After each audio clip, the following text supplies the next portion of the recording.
Peace, peace, peace. Welcome back to my YouTube channel. For those of you who don't know, it's your boy Vic Slang Hope, and I come back with another book review.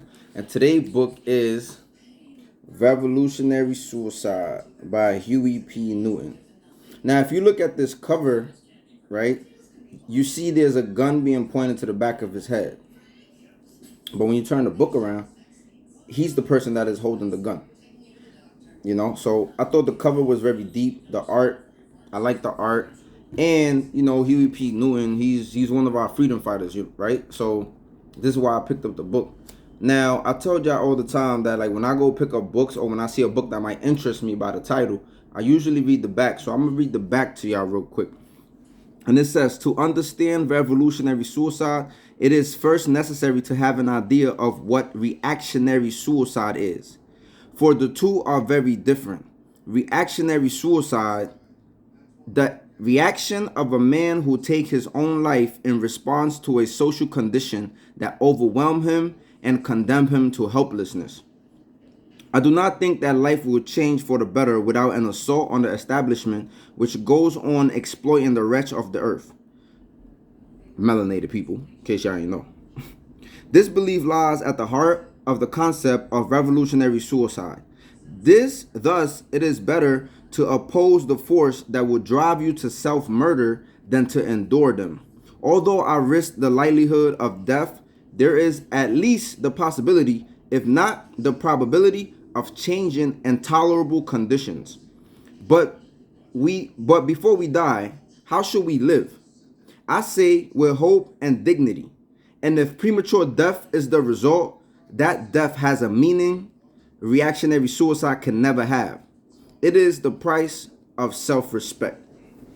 Now, when I think about that, I mentioned this in the previous video, right? How there are some black folks out here, or some of these young men that are living in hopelessness and despair because of the conditions that they are living in their communities. Now, they might not know, who are the powers that be, who's the puppet masters, and who's controlling a lot of stuff in their communities, and they might not have the language for it, but they know that something is going on, right? And they feel the hopelessness, they feel the despair, which sometimes leads them to reactionary suicide. Like I said, an action to do something to cause somebody to kill you, to harm you. So it's different forms of suicide. There's the suicide like you commit at your own hands, but then there's that reactionary suicide, right? Kind of like when you do something to get yourself killed because you had enough.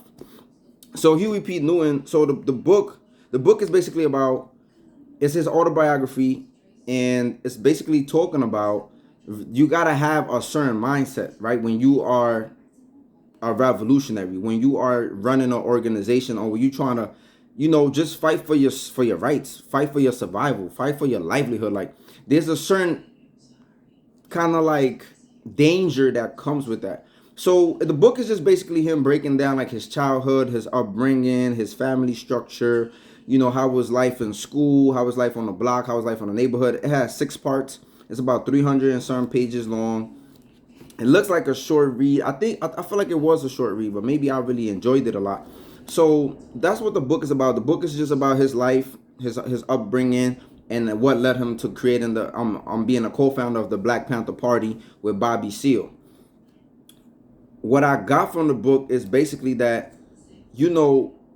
when you consider yourself a revolutionary, right, or when you are thinking about creating an institution or organization that it's going to be about the liberation of the people, you have to contemplate that the state is not going to like this. Somebody's not going to like this. Somebody's going to have a problem with this. And most likely they're going to try to kill you or take you out. That's just the reality. So he was basically saying in a book, like, you got to have that mindset, right? Like, and there's a difference, right, between just waiting to die, and then there's a difference in trying to change your conditions and death catching you. And that's kind of like what he was trying to tell people, that like when you're going to embark on this work, or when you are going to fight against the structure, that these are some of the things that come with it. This is some of the sacrifices that you are going to have to like kind of like basically, what's the word I'm looking for? You're going to have to kind of like, contemplate these things, right? When you're thinking about building a movement for the community, for the people's liberation and stuff like that.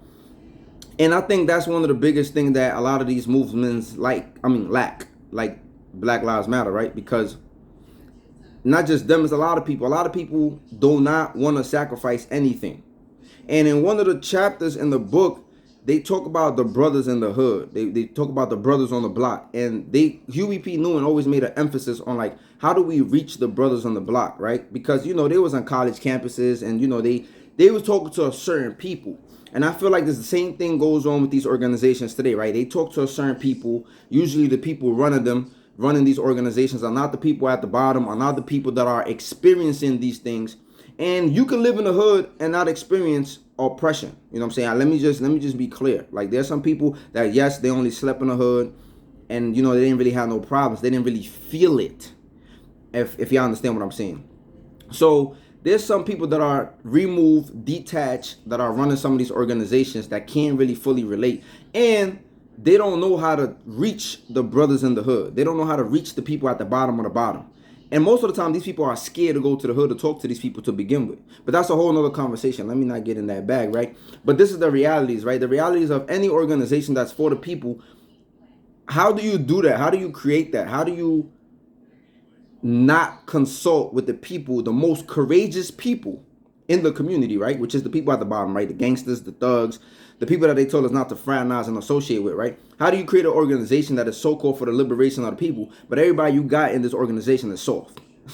Everybody you got in this organization is not willing to take a risk. It's not going to do nothing. If they had to do something, how do you protect your organization? How do you try to convince people that don't live that life to kind of like fight for something, right? So y'all kind of like get where I'm going with this, right? So Huey and them always was saying, like, we need to reach the people in the hood, not to use them, but it's how you make the movement stronger. And a lot of y'all suckers are scared to go to the hood.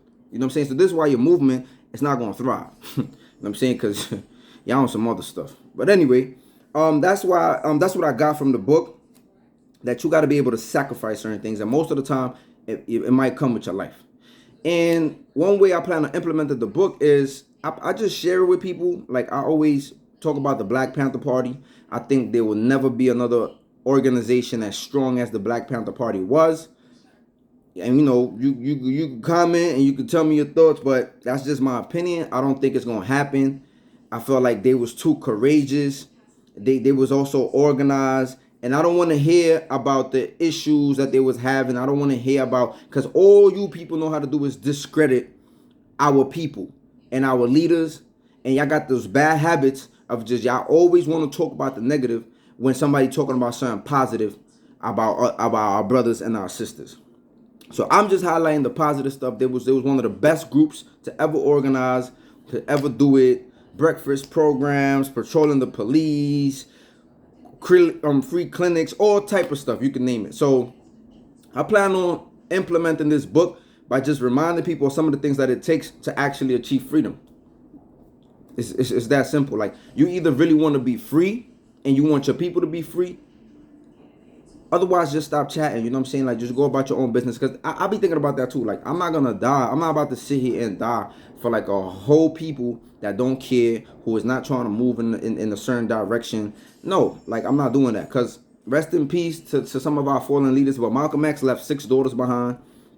Martin Luther King left kids behind. Medgar Evers. A lot of our people, our leaders, they left people behind, and I feel like they died for nothing.